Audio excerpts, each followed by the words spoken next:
Boa tarde para você que acompanha o perfil do Povo Online aqui no Facebook. Eu sou Ítalo Coriolano e nós estamos no ar com mais um Live Política aqui direto da redação do jornal O Povo. E nesta quinta-feira nós recebemos o jornalista aqui do jornal O Povo, Plínio Bortolotti, o Plínio que escreve todo domingo a coluna Menu Político, que de segunda a sexta apresenta o programa Debate do Povo na rádio O Povo CBN, que também contribui no Caderno de Opinião escrevendo artigos semanalmente, Plínio?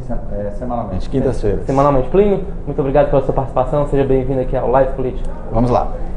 Plínio, vamos só aqui adiantar qual é a nossa pauta de debate desta quinta-feira. Primeiro a gente vai falar sobre o último dia da caravana do ex-presidente Lula aqui no Ceará. Ele foi para a região do Horto, ali do Padre Cícero, e chegou a se comparar ao padre cearense, né, dizendo que é perseguido, assim como ele e outras pessoas que lutam pelos mais pobres. O nosso segundo tema é a informação que nós trazemos na primeira página do Caderno Política desta quinta-feira de que, além de Carlos Feitosa, outros dois desembargadores afastados estão recebendo auxílio moradia, Sérgia Miranda e Francisco Pedrosa.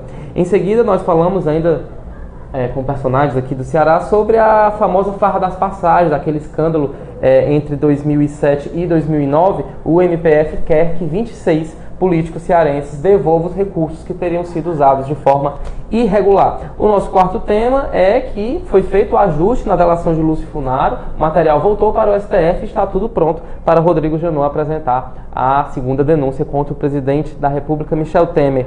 E, para finalizar, falando de 2018, falando de eleições, o governador de São Paulo, Geraldo Alckmin, deu a sua primeira declaração mais forte em relação à sua possível candidatura a presidente da República em 2018. Ele disse que quer ser presidente de todo o povo brasileiro. Então, Plínio, vamos começar aqui pelo Ceará.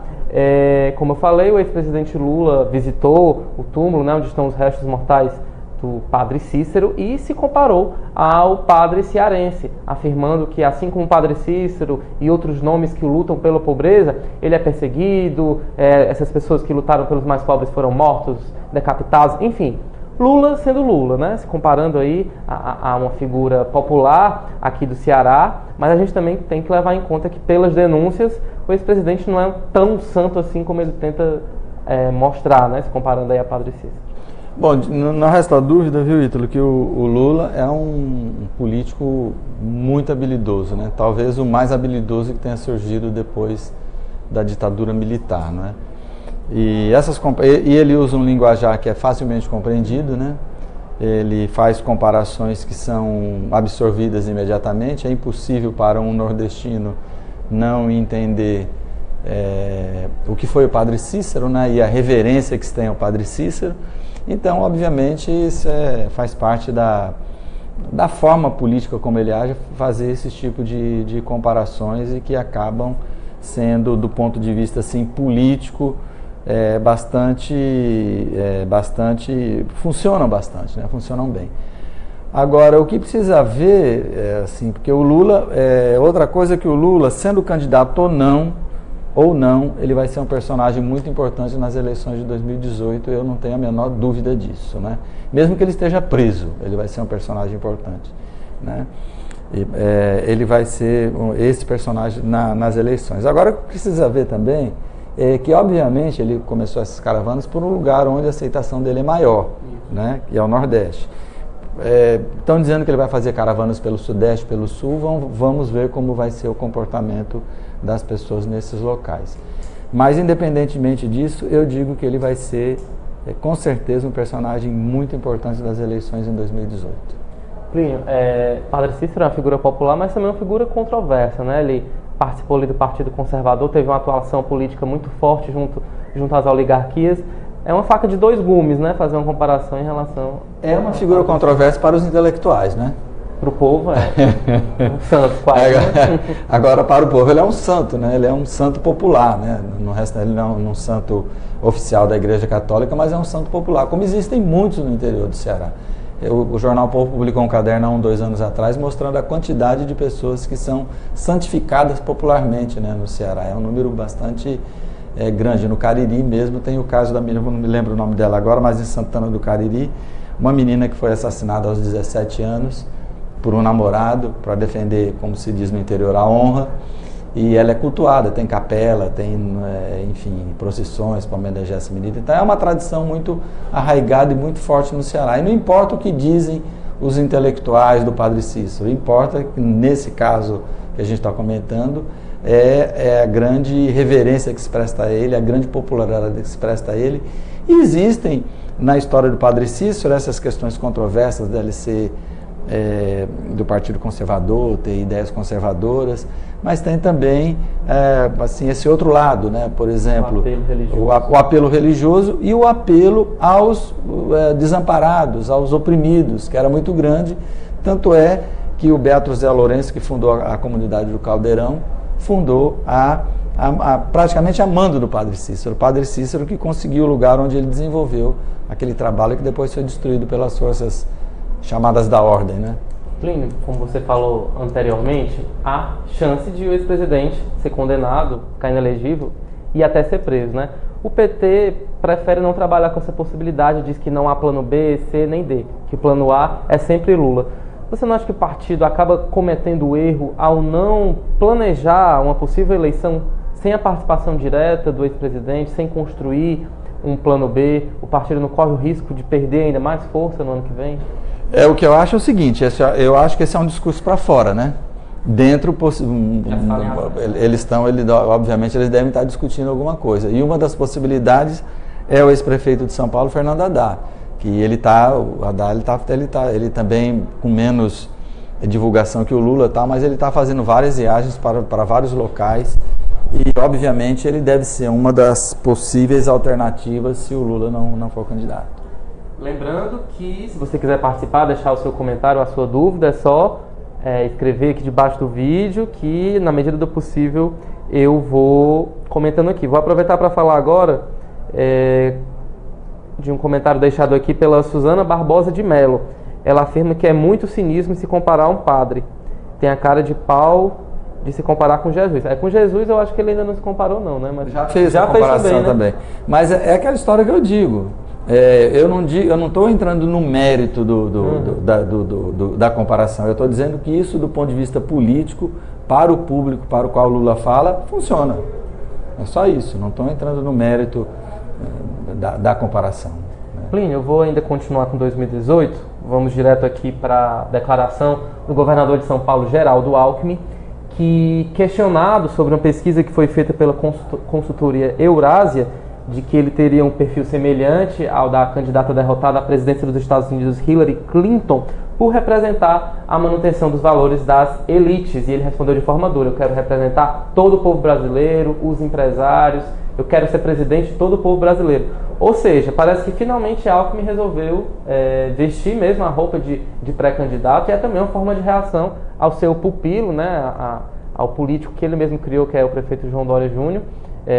Enfim, isso antecipa também que vai haver realmente uma disputa forte dentro do partido. O problema do Alckmin querer ser o presidente do povo brasileiro é que ele tem que entrar na fila, né? Não tem só ele querendo ser presidente do povo brasileiro. Como se diz por aí, tem uma ruma de gente querendo ser presidente do povo brasileiro. Inclusive dentro do próprio partido dele, ele vai disputar com um candidato que surge, e aí eu não vou entrar no mérito se é bom ou ruim também, mas com um candidato que surge bastante fortalecido, que é o João Dória, o prefeito de São Paulo. Agora, pela tradição, né, normalmente, também, isso aí o Érico Firmo escreveu na coluna dele e é procedente, no PSDB existe uma fila, né, de candidatos, né, e quem está na frente da fila é o Alckmin, né, na fila interna. Né, na fila externa, muito bem definido, quem manda e quem obedece está muito exatamente, definido. Então na fila interna quem está na frente é ele, tanto é que o Alckmin já se especula que ele pode mudar de partido para viabilizar a candidatura dele. Tem o Partido Novo, né? Tem o próprio... Está surgindo mais um monte de partido por aí, partido mudando de nome, né? É uma estratégia interessante. Na verdade, vamos ver se a população vai aceitar de bom grado essa mudança de roupa, né? Se por dentro as coisas vão mudar realmente. Voltando aqui para o Ceará, Plínio, a nossa matéria principal do caderno de hoje de política, mostra que, além de Carlos Feitosa, outros 2 desembargadores afastados, Sérgio Miranda e Francisco Pedrosa, estão recebendo auxílio moradia. Eu já acho em si esse benefício um absurdo. Agora, imagine você receber esse auxílio sem estar exercendo as suas funções, né? Existe aí uma norma do Conselho, né, da Justiça, que afirma que é legal. Enfim, há também uma disputa interna, né, uma falta de consenso interno na Justiça em relação à legalidade ou não desse benefício. Não, isso é um escândalo, né, Ítalo? Agora, o que é interessante é a explicação que os juízes dão para ter esse auxílio moradia. Eles dizem que como estavam há 2 ou 3 anos sem ter reajuste, então a forma que se encontrou para dar o reajuste, já que não podia dar o reajuste, que superava o teto, sei lá o quê, resolveu dar o seu auxílio moradia. Óbvio, os próprios juízes confessam que deram um drible na lei para poder aumentar o salário. É a aberração da aberração, né? Um salário de um juiz que já caminhou um pouco na carreira, está em torno de 33 mil reais. Que é o teto, né? Que é o teto, né? O teto constitucional.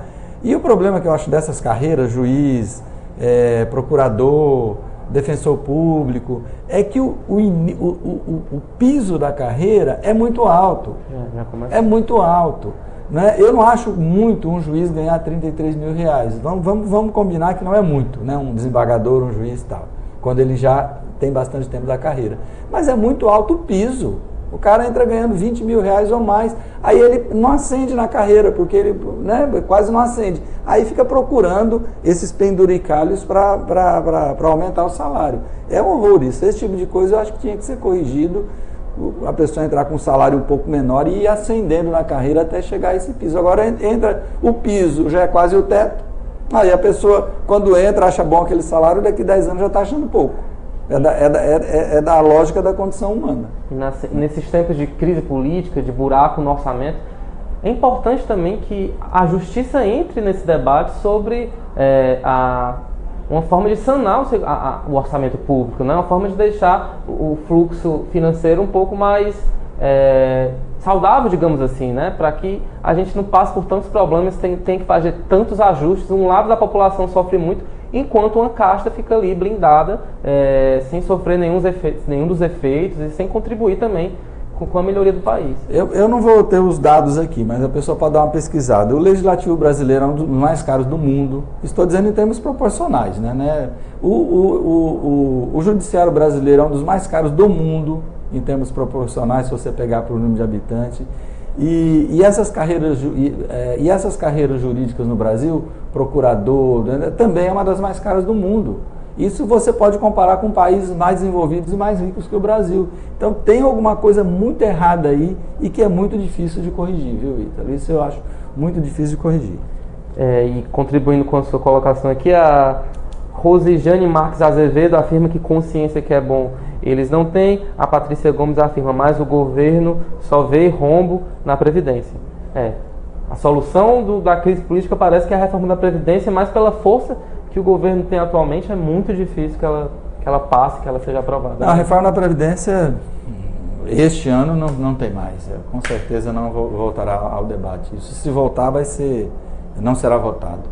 E já que a gente falou de governo Temer, de crise e de tudo mais, a delação de Lúcio Funaro tinha retornado à Procuradoria-Geral da República para alguns ajustes técnicos, né, em relação à legalidade do que ele falou, e agora retornou ao STF, está nas mãos de Edson Fachin, que é o relator da Lava Jato. Ou seja, Plínio, o caminho está ali pavimentado para que a segunda denúncia de Rodrigo Janot contra o presidente da República, Michel Temer, referente à obstrução de justiça e à organização criminosa, seja, enfim, concluída e apresentada à Câmara dos Deputados. O que falta agora, o Janot pediu algumas explicações que o ministro Edson Fachin pediu algumas explicações que foram dadas rapidamente, corrigidas rapidamente pelo procurador Rodrigo Janot, e voltou para a mão do ministro Edson Fachin. Agora ele precisa homologar. Antes de homologar, ele ou um juiz auxiliar, normalmente um juiz auxiliar, vai ter que falar ainda com o Lúcio Funaro. Mas isso é uma coisa quase que protocolar, para saber se ele deu a declaração de livre e espontânea vontade, se ele não foi pressionado, etc.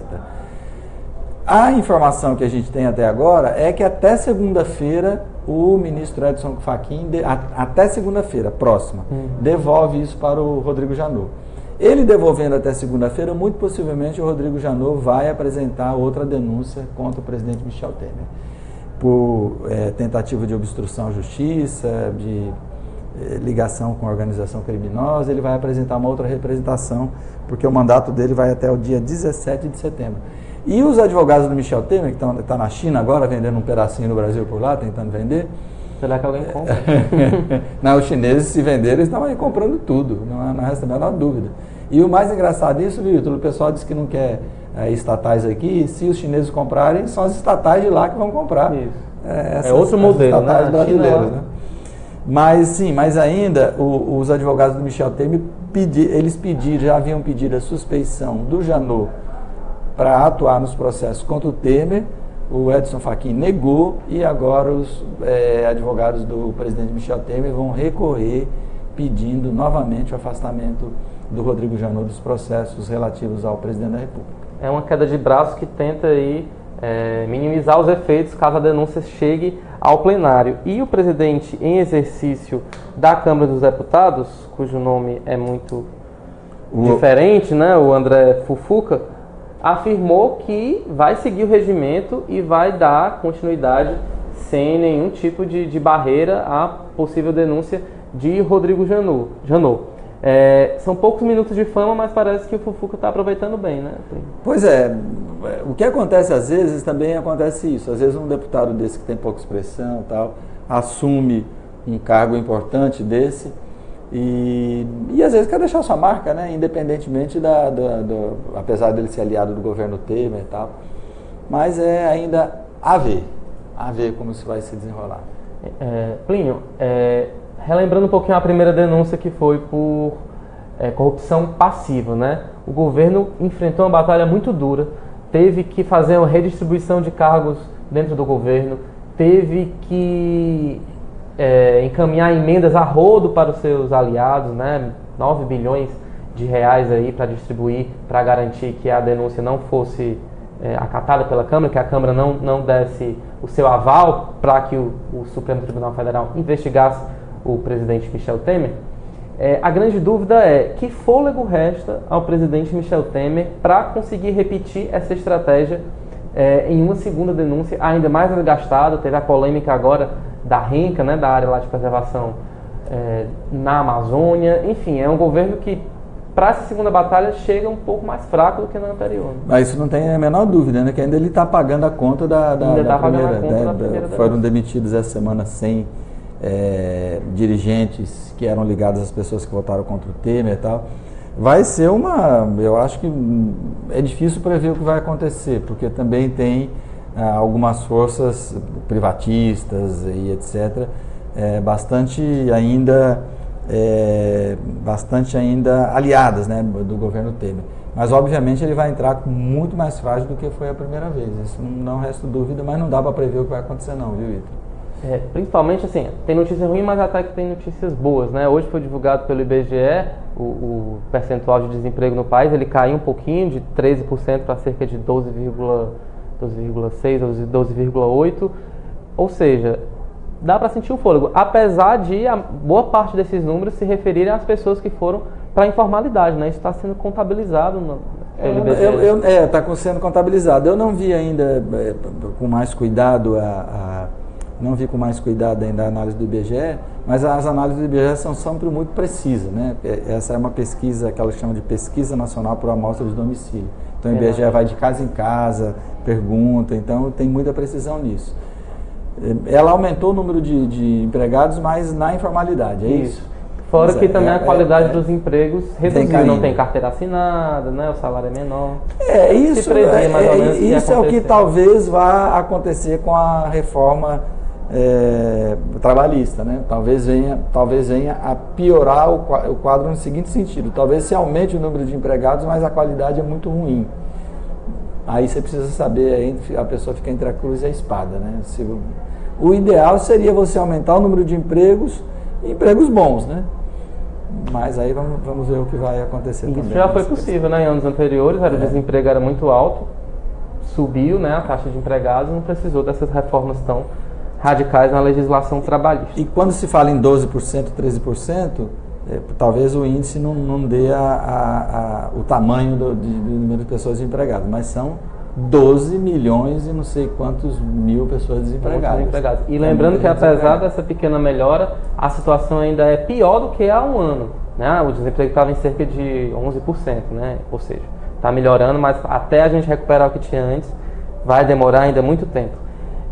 Plínio, para finalizar, a gente volta ao Ceará para comentar a volta de um tema que foi polêmico entre os anos de 2007 e 2009, que foi a chamada farra das passagens.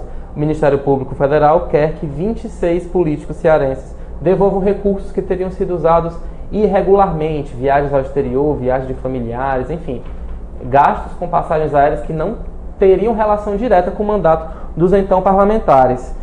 No total são 500, no Ceará são 26, entre eles figuras importantes, né, como o ex-governador Ciro Gomes, que é pré-candidato à presidência da República, o presidente do Senado Eunício Oliveira, o também senador José Pimentel, o ex-vereador na época deputado federal João Alfredo. Em relação a alguns desses nomes já foram dadas explicações. João Alfredo disse que reconhece o erro, já devolveu o recurso que teria sido usado irregularmente. O ex-governador Ciro Gomes afirma que houve uma troca na TAM, a TAM comprou a passagem da mãe dele com dinheiro da Câmara e a dele com recursos próprios, e ele disse que isso já foi corrigido. Enfim, Plínio, é uma polêmica que volta e que pode ter ainda, que com certeza aprofunda essa desconfiança em relação à política, e que pode ter efeitos também para 2018.